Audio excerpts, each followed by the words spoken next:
Salut à tous, je suis ravi de vous retrouver aujourd'hui pour une nouvelle vidéo. J'ai souhaité aujourd'hui une nouvelle fois aborder un sujet tabou, un sujet délicat, un sujet qui parfois est compliqué à regarder, à écouter, à entendre, à percevoir. Mais comme tous les tabous, il est important d'en parler. Et souvent les tabous sont tabous parce que ça vient bouleverser les croyances, les peurs, ouvrir les yeux, se mettre face à la réalité, parfois un petit peu bouleverser certaines religions, certaines éducations, et que ça touche très souvent une minorité. Mais c'est parce que ça touche une minorité, ces tabous, qu'il faut les oublier, qu'il faut les laisser de côté. Au contraire, il est intéressant de s'intéresser aux minorités et à toutes les minorités. J'ai souhaité aujourd'hui vous parler des femmes battues. Je ne suis pas une femme, je ne suis pas un homme battu non plus.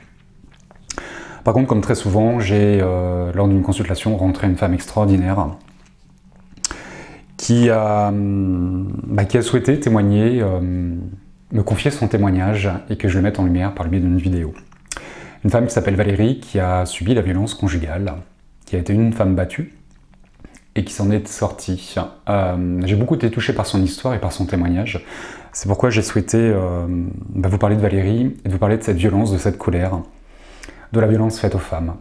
La violence et la colère, je mets ça dans le même sac, font partie de la nature humaine. Ce sont des énergies, des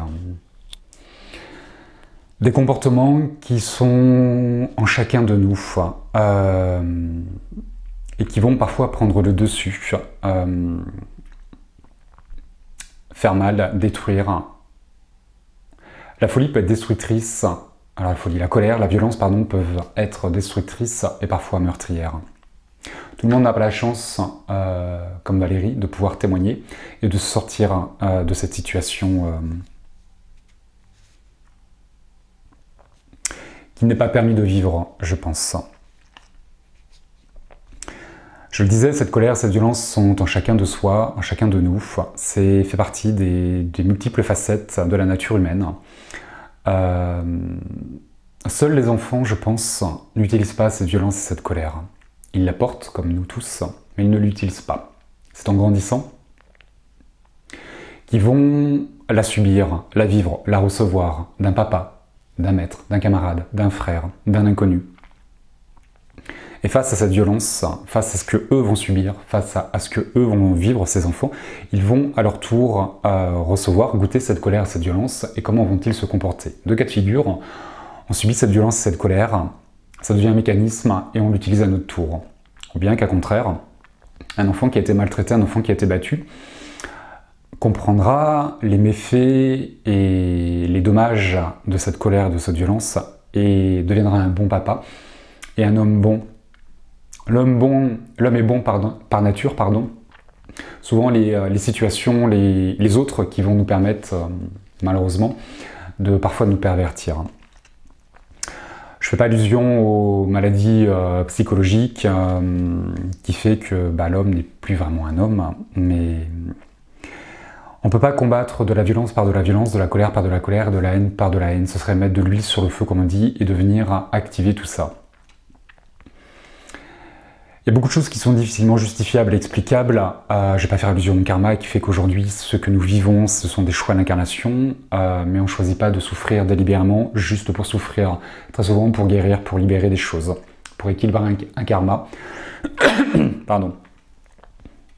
Et très souvent aussi pour sortir de situations qui nous ont fait défaut par le passé. Par exemple, prenons l'exemple de Valérie, ou d'une autre personne qui, il y a 50 ans, ou il y a 500 ans, ou il y a 1000 ans, a subi la violence d'un mari et n'a pas pu se sortir de cette histoire. Son âme aura cette volonté de se dire « j'aurais pu m'en sortir si j'avais fait ci, si j'avais fait ça ». On essaye, nous, sur Terre, de refaire le passé. L'âme va également avoir le souhait de se libérer de son bourreau. C'est pourquoi certaines femmes, certaines personnes vont vivre des situations compliquées, pas pour les revivre, pas pour souffrir, pardon, mais pour s'en libérer, pour réussir à faire quelque chose qu'elles n'ont pas réussi à faire par le passé. L'âme fait une expérience.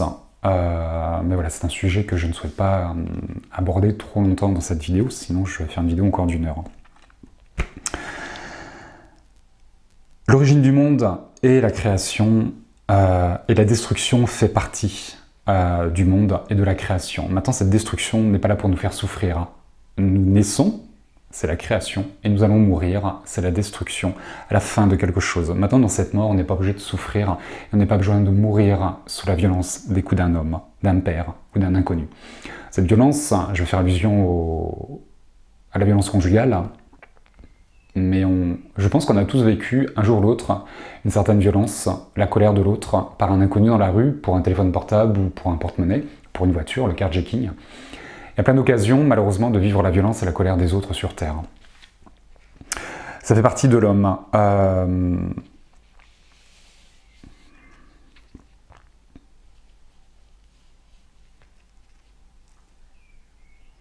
Je pense qu'il est extrêmement compliqué de comprendre ces femmes, qu'il est intéressant de ne pas les juger, car pour les comprendre, il faudrait être à leur place et vivre ce qu'elles peuvent vivre. Il est simple, je trouve, d'un point de vue extérieur, de se dire « mais moi, à sa place, je ferai ci, je ferai ça », ou j'irai là-bas, où je ne serai pas justement dans sa position. Qu'est-ce qu'elles vivent? Au-delà de la violence physique, il y a toujours une violence morale, il y a une domination, il y a une perversion, il y a une manipulation. Il y a beaucoup de mensonges. Parfois, ces femmes sont amoureuses de leur mari et pensent pouvoir les faire changer, espèrent qu'ils changent un jour ou l'autre. Parfois, elles ne sont plus amoureuses, mais elles sont terrorisées. Et ces hommes savent les couper du monde et faire en sorte qu'ils restent sous leur coupe. Ces hommes sont dominés par leur ego, par la domination, par la perversion, par la manipulation, par la destruction. Mesdames, vous êtes tout sauf dans une histoire d'amour. Ces hommes ne vous aiment pas. Les coups, les blessures, la violence, qu'elle soit morale ou physique, n'est pas du tout une manifestation de l'amour. Bien au contraire, c'est tout sauf de l'amour. Peut-être que vous les aimez, mais eux ne vous aiment pas. Ce n'est pas ça l'amour. L'amour n'est pas là pour nous faire souffrir. L'énergie qui est déployée au moment de ces coups, lorsque ces hommes battent leurs femmes, est extrêmement vile et perfide. À ce moment-là, l'homme n'est plus un homme, c'est un monstre, c'est un animal. Cette colère est en chacun de soi, je le disais, pas pour détruire, mais pour survivre, pour se défendre.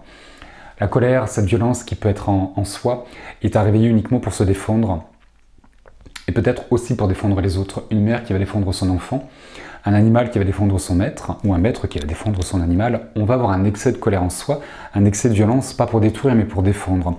C'est là où on va décupler nos forces. C'est là où l'homme, parfois, pour une raison ou une autre, va se laisser pervertir et se laisser dominer par cette violence et cette colère.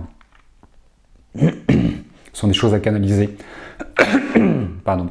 Il faut que cette violence et cette colère restent un élan de vie qui va vous permettre et qui va nous permettre de nous défendre. C'est l'instinct de survie, l'instinct de protection. En aucun cas pour asservir une femme ou un enfant. C'est pas normal.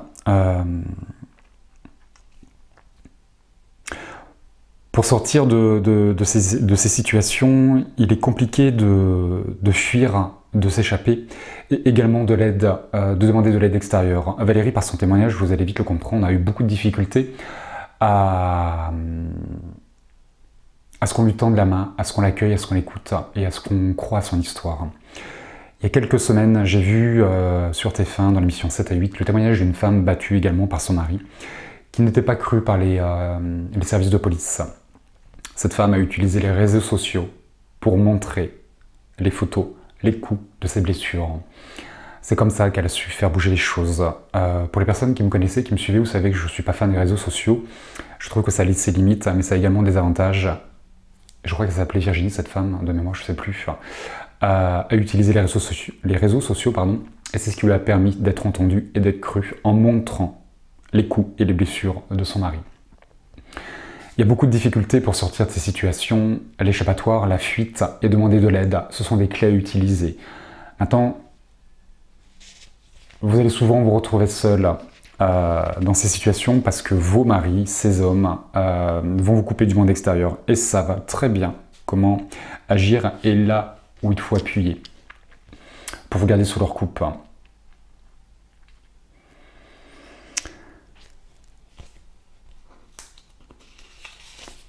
Le témoignage de Valérie, je le trouvais édifiant et si elle s'en est sortie, c'est que vous, mesdames, si vous me regardez, vous avez aussi la capacité de vous en sortir. Valérie a souhaité témoigner pour tendre une main la main qu'elle aurait aimé qu'on lui tende à cette époque, il y a quelques années de ça. Chaque parcours est différent, chaque issue est différente. Puisque vous êtes sous la coupe, sous la violence, sous la colère de vos maris, de vos hommes, peut-être vous utilisez cette violence, cette colère pour avoir un instinct de survie, un élan de vie, pour fuir.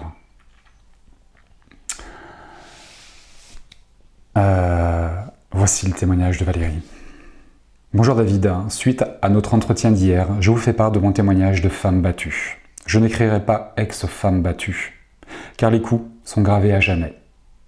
C'est juste qu'on apprend à vivre avec. Dire ex serait, je pense, les renier. Et les renier, c'est ne pas y faire face et oublier. Je ne veux pas oublier, car dans un sens, ils font partie de ce que je suis aujourd'hui. Et je m'aime comme ça. Bonjour, je m'appelle Valérie, j'ai 40 ans. En juillet 2005, j'ai échappé à 2 secondes près à la mort. À une mort certaine, j'ai eu un réflexe de survie. Pour la seule et unique fois, j'ai osé lui rendre ses coups et ça m'a sauvé. Mon conjoint de l'époque a voulu m'étrangler suite à encore une de ces crises de paranoïa. J'étais accusé d'avoir volé sa carte téléphonique pour appeler ma maman en secret. Pendant 10 ans de torture morale et physique, j'ai tout connu. L'emprise, le rabaissement, l'humiliation, la moquerie, la violence mentale, les coups de toutes sortes, le viol conjugal. Vous leur montrez une fois que vous ne voulez pas, et là, ils vous font comprendre de ne plus jamais recommencer. Et aussi d'autres sentiments, comme se sentir qu'une pauvre merde, une femme totalement démunie de qualité, une maman nulle et impuissante. Bref, tout ce que l'humain peut montrer d'horrible. Je l'ai côtoyé au quotidien. Je suis devenue maman, la première fois à 18 ans. Déjà à ce moment-là, il était méchant. Il l'a été assez vite. Ils ne sont pas longs à le cacher. Et quand j'ai su que j'étais enceinte, j'ai pensé que devenir papa lui donnerait du bonheur et le rendrait meilleur. Eh bien non. S'il y a une chose qu'on ne doit jamais espérer, et j'ai bien dit jamais, c'est que le changement de ces êtres malveillants... Pardon, je vais la refaire, j'ai loupé un mot. Eh bien non, s'il y a une chose qu'on ne doit jamais espérer, j'ai bien dit jamais, c'est le changement de ces êtres malveillants. J'ai eu ensuite 2 autres enfants avec cette personne. Combien de fois j'ai entendu « Mais pourquoi avoir eu 3 enfants avec un homme pareil ?» Ou bien encore « Bah tu devais l'aimer quand même un peu, non ? Sinon pourquoi avoir eu 3 enfants ?» Pendant des années, je leur ai répondu la vérité. Parce qu'ils contrôlaient tous mes faits et gestes, et même la prise de pilule. Cela me faisait extrêmement mal, toutes ces questions à la con. Oui, les gens sont ignorants, et c'est tant mieux pour eux. Ils n'ont pas connu ces situations, mais aujourd'hui je les remercie de m'avoir envoyé ça dans la figure, car grâce à ça, je connais ma vérité. Je les ai eus pour avoir des personnes à aimer. J'étais seul, je n'avais plus aucun contact avec ma famille et mes amis. Ils vous isolent de tout, et je n'étais pas une compagne aimée qui rendait l'amour à son homme. Valérie explique très bien sa situation, ce qu'elle a pu subir, la violence physique, mentale, le viol conjugal, l'incapacité, l'impossibilité de pouvoir se tourner vers l'extérieur, une domination, une perversion totale. Non seulement Valérie va subir la violence de son mari, la violence morale, mais de son entourage familial et amical. C'est pas une certaine violence, mais c'est une certaine incompréhension et un jugement. Il y a beaucoup de jugements, je trouve, dans l'histoire de Valérie et dans l'histoire de toutes ces femmes. Comment nous réagirions face à cette situation? Qui sommes-nous pour dire ce qu'il faut faire? Tant qu'on n'est pas dans ces situations, je pense qu'il est extrêmement indélicat de se positionner et se permettre de donner des conseils. Il est plus intéressant de tendre une main que de donner des conseils, mais ça n'engage que moi. Pourquoi j'ai subi? Cette question aussi m'a été posée tant de fois. Elle revient sans cesse quand tu oses en parler. Pourquoi t'es pas parti avant? Franchement, j'en avais marre de l'entendre. Ça me gonfle, car avec cette question, cela provoque la culpabilité en vous. Et on est humilié, encore et encore. On pense être sorti de tout ça, mais non, car la société vous donne des coups dans la tronche, elle aussi. Elle nous fout tous dans des moules dès la naissance. Sois une gentille petite fille, Arrête de râler, fais tes devoirs et obtiens de bonnes notes pour avoir un bon travail. Sois une compagne et une maman multifonction. Par contre, elle oublie de nous apprendre à être des êtres à part entière, de nous aimer et de nous respecter nous-mêmes en premier. Je suis convaincu que nous devenons des victimes, que nous devenons les victimes de ces bourreaux car nous avons été mal élevés. Dans le sens qu'on nous a pas préparé à être nous-mêmes et à nous respecter. Nous avons tous nos valises, mais personne nous a appris à les remplir d'amour-propre. Alors effectivement, c'est un petit peu ce que je disais par rapport aux enfants. Les enfants vont subir plein de choses dans l'éducation, dans les croyances, dans les religions, dans les croyances héréditaires, le karma familial, des choses qui se répètent. On n'est pas tous armés avec les mêmes bagages et avec les mêmes ressources.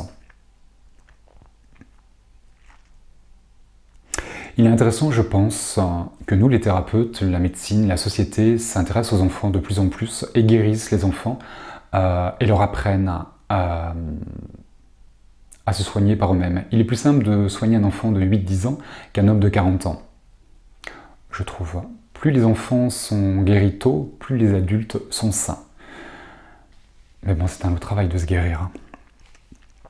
Quant à la justice, oui, elle ne va pas échapper à ses responsabilités quand même. Eh bien si. Si, elle arrive bien à y échapper toute seule, comme une grande. Tout ce qu'elle sait faire, elle aussi, c'est vous donner des baffes et vous faire des reproches en vous prenant en gros pour une menteuse. C'est comme ça que je me suis vu devant elle pour ma part. Elle ne donne pas les moyens nécessaires à son système d'accompagner les personnes battues comme il faut. Quand j'ai enfin réussi à faire le pas dans un commissariat, j'ai été reçu, vite fait bien fait. Le policier à l'accueil ne connaissait même pas le numéro de SOS Femmes Battues, et c'était en 2005. Il était dépité. Ensuite, j'ai été reçu par un brigadier qui a tapé ma déposition. À aucun moment, il m'a incité à porter plainte pour tentative d'homicide. Pourtant, je lui ai dit, il a essayé de m'étrangler, et il a bien vu que j'avais des marques de strangulation. Non, à aucun moment.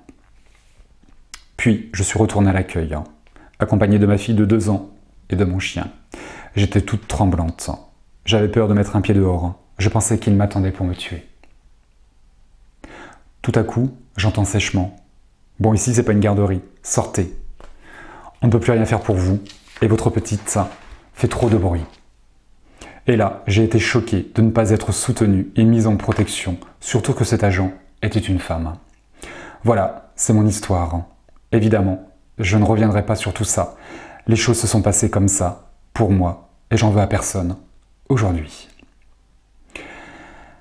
Valérie a fait face à l'incapacité, l'impossibilité des services de police à la recevoir, à l'écouter, à l'accueillir par manque de moyens, manque de temps. Les lois sont très souvent mal faites, je trouve. Tout comme le corps médical, parfois les agents de police ou les agents du corps médical sont limités par manque d'effectifs, par manque de moyens, et que les lois sont très restrictives. Il est extrêmement compliqué, et Valérie l'a bien vécu et le relate très bien, de sortir de ces situations, car on est souvent seul dans ces situations. Pour n'avoir aucune rancune, le chemin a été long. Il a duré presque 10 ans. Après la démolition, il a fallu me reconstruire de façon solide, cette fois avec de bonnes fondations, qu'on ne m'avait pas donné étant petite. J'ai rencontré mon mari 1 an après ma fuite. Il est aujourd'hui le papa de tous mes enfants, mes 3 plus grands, et les 2 que nous avons eus ensemble.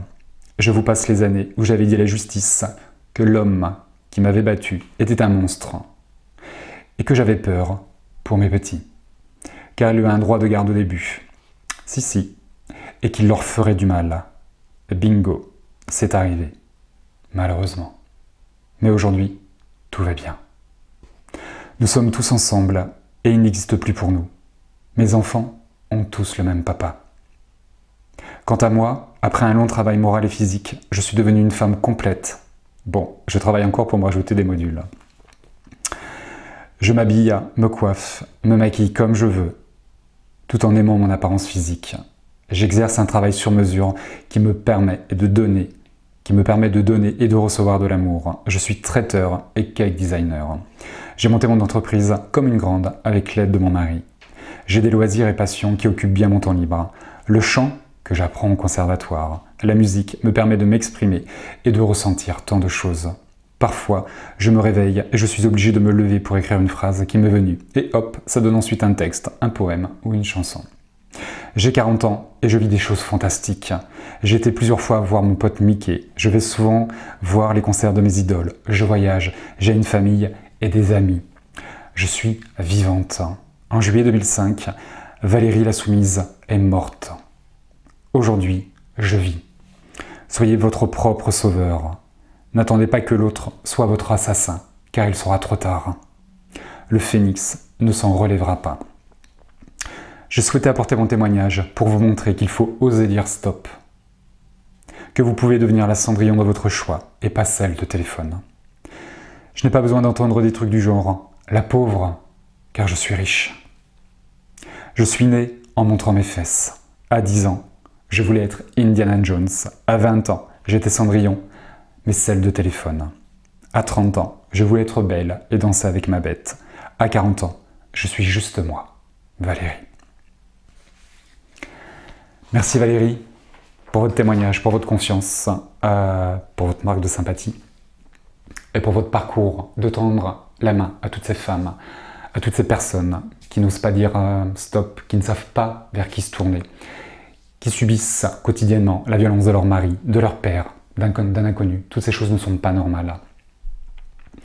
Il est important de mettre en lumière des tabous comme celui-ci et des parcours qui sont admirables et des femmes par centaines arrivent à quitter leur bourreau, à rester en vie.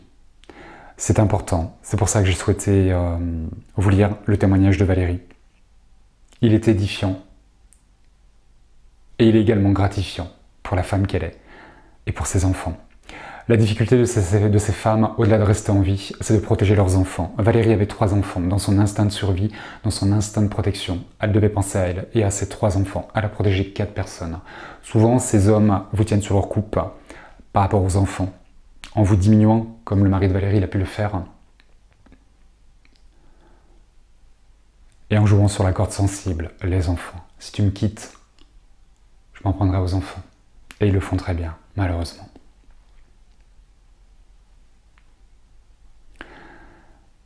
Je suis un homme, je ne suis pas une femme, je n'ai pas été battu, mais je pense qu'il n'y a pas besoin d'être une femme battue pour être touché par ces parcours, par ce vécu, par le témoignage de Valérie. Messieurs, si vous regardez cette vidéo, je vous invite à vous intéresser à plus près à cette problématique, à ce fait sociétal qui est présent et qu'il n'est pas normal en 2019, qu'il soit toujours présent. Nous sommes responsables par la violence, par nos colères, par les coups que nous portons aux autres. Il est de notre devoir, de notre responsabilité d'être sensibilisés à ça et d'aider ces femmes. D'aider peut-être qu'un jour, vos filles, vos sœurs, vos amis, vos belles-filles, pas les belles-filles, les mamans, par un beau-père, subiront cette violence conjugale. Comment vous comporterez-vous à ce moment-là? Comment allez-vous réagir? Tous ceux qui regardent cette vidéo, est-ce que vous n'avez pas un jour entendu vos voisins crier? Votre voisin crie après, votre voisine. Votre voisine dire stop, ne me touche plus, j'ai mal. À qui c'est pas arrivé? Comment vous êtes-vous comporté à ce moment-là? Est-ce que vous avez occulté? Est-ce que vous avez été dans le déni? Est-ce que vous avez fermé les fenêtres? Est-ce que vous avez été chez votre voisin en disant stop? Est-ce que vous avez appelé la police? On réagira tous différemment, par peur, par ignorance, par fuite, par lâcheté, peu importe. On n'est pas là pour porter des jugements, mais pour mettre en lumière des situations qui sont réelles et qui ne sont pas normales en 2019. Il est extrêmement compliqué de réagir face à ces situations d'un point de vue extérieur, en voyant ce qui se passe. Est-ce qu'on a la force, nous, d'aller protéger ces femmes, de réagir, de dire stop? Comment ces femmes, comment vous vous comporteriez si vous étiez une femme battue? Un homme battu, c'est rare, mais ça arrive. Les enfants battus. Cette violence, cette colère est présente sur Terre. Et va faire beaucoup, beaucoup de dégâts. Je le disais, toutes les femmes n'ont pas l'échappatoire, l'instinct de survie, le réflexe de dire stop et de rendre les coups. Beaucoup de personnes cèdent, meurent, partent sous la violence des coups. C'est pourquoi j'ai souhaité aujourd'hui parler de Valérie et de ce sujet qui est délicat, qui est tabou. Cette violence et cette colère, je la connais bien. Elle laisse des absences, des manques indélébiles à vie dans beaucoup de familles.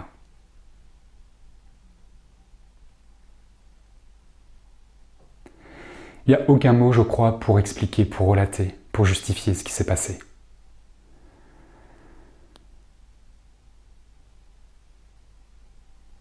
Lorsque vous perdez quelqu'un de cette manière-là, une mère, une tante, une sœur, une fille, une grand-mère, c'est une blessure qui restera là pour l'éternité. Comment la guérir? Comment y faire face? Chacun fera ce qu'il peut dans le temps. Le pardon ne justifiera pas, mais vous libérera de la souffrance que vous avez reçue à ce moment-là et que ces personnes ont reçue. Ne soyons pas à notre tour des juges, des bourreaux. Aidons les victimes à ne plus être des victimes. C'est le fond, le cœur de cette vidéo. C'est comme ça que j'ai souhaité la faire. Voilà. Avec Valérie, nous aimerions créer un événement par le biais de mon association pour récolter des fonds et pour les reverser à des associations de femmes battues, peut-être pour des logements ou autres. Valérie qui fait ses démarches de trouver une association pour qu'on puisse créer une conférence, a du mal à trouver une association qui a envie de coller son image à la mienne. La médiumnité parfois va fermer des portes et Valérie a des difficultés à dire « je suis accompagnée d'un médium, est-ce que vous voulez recevoir de l'argent d'une conférence qu'on pourrait faire ensemble ?» Si vous faites partie d'une association, si vous connaissez une association qui n'a rien contre la médiumnité, qui a envie de recevoir de l'argent, avec Valérie, nous aimerions créer un événement pour cette cause qui est noble, pour défendre les femmes et toutes les personnes qui sont battues, pour que ces choses arrêtent enfin. S'arrêtent enfin. Si vous souhaitez nous soutenir, si vous souhaitez nous accompagner, si vous connaissez des associations, contactez-moi par l'adresse mail qui s'affiche sur votre écran. Voilà, je vous embrasse bien fort, je vous dis à très bientôt pour une prochaine vidéo. Et d'ici là, prenez soin de vous.